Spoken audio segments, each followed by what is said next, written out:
party felt like being trapped in a lift between floors. It was hard to shake the feeling that we weren't just waiting to be rescued. I thought I was in somebody's house, although it might have been an art gallery. Apparently, the daughter of a senator was in attendance. Also, Lap Shun Hui was here, inventor of the interactive whiteboard. I kept hearing people say, "Hey, what's this party in aid of?" As if the very concept of free time had quietly passed into history. The same way the concept of no smoking areas has quietly passed into history.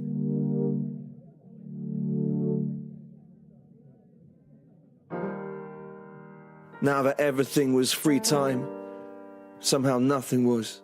Now that nobody really worked, suddenly everything felt like a dead-end job. And every line, every thread of our being, all part of an invisible game.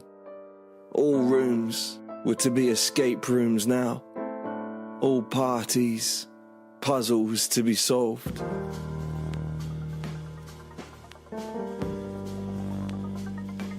Oh, once again, someone was standing behind me, discussing cryptocurrency. Because talking about money is cool again. Particularly if the currency in question has a name like Zardosia or Rick and Morty coins, etc. A guy with an earpiece accused me of something. I told him that he had the wrong man, but then again, before tonight, I thought larceny was a kind of ashy grey velour, so who knows what I've done and what you guys call it, quite frankly. It was around then that I sent you a message. I wonder if you remember.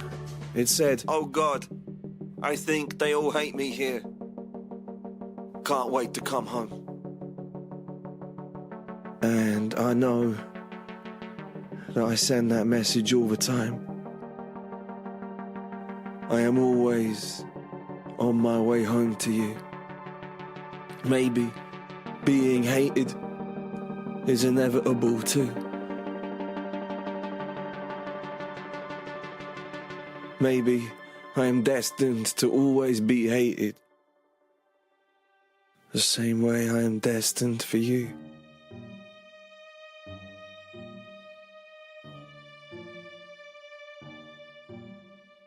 I admit that sounded more romantic in my head.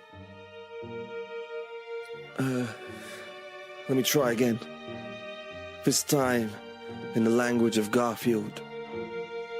One of our universal constants. I think you'll agree. I think I might be normal. I think I might be normal. And you are my Abu Dhabi. I made my way through the hallway of the party, through a dense patch of guys who only listened to rap music for the choruses. In the kitchen, the tiles played havoc with the acoustics, pushing everything into a kind of lurid overstatement.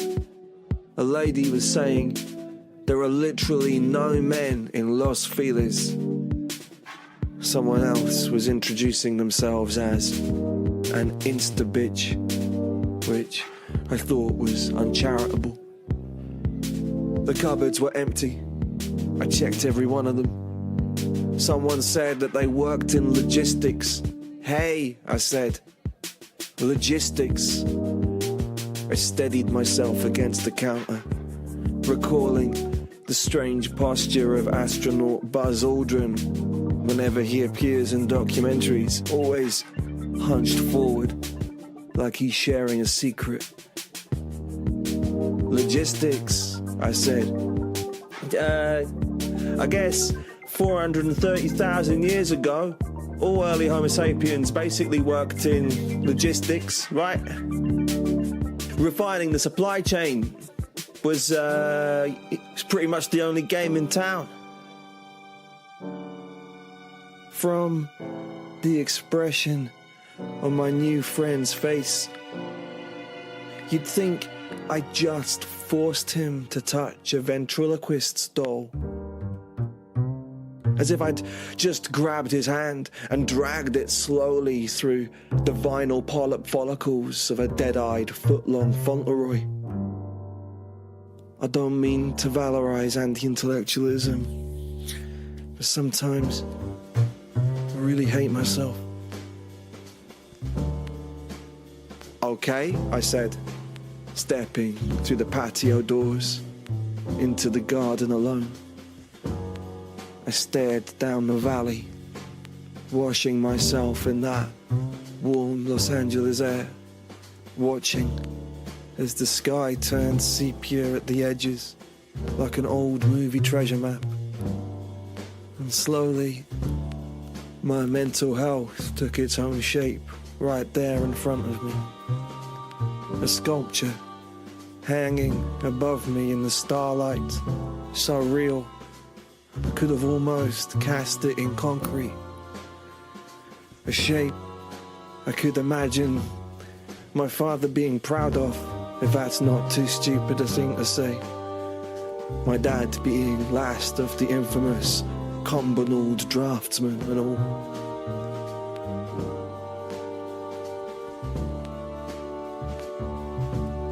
In that moment, I was the choir, half fused with my only song, burning with all the excess neural labor of a company picnic.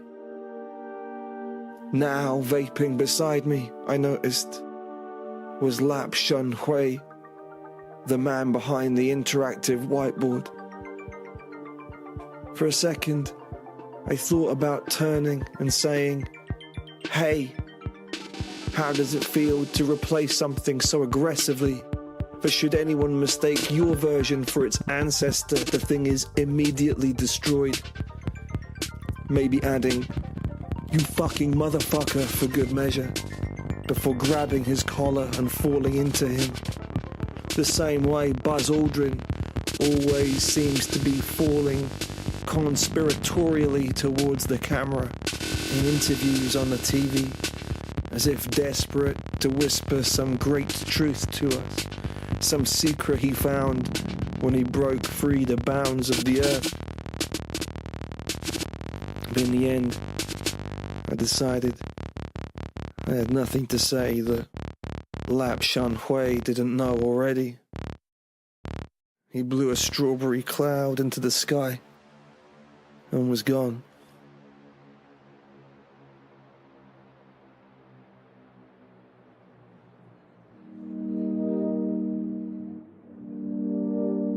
When you get that high above sea level, if you look long enough at the horizon, you can just about make out the curvature of the earth. That's why nothing really matters up there. There's nothing to learn when you're that far away. All you can do is slowly forget.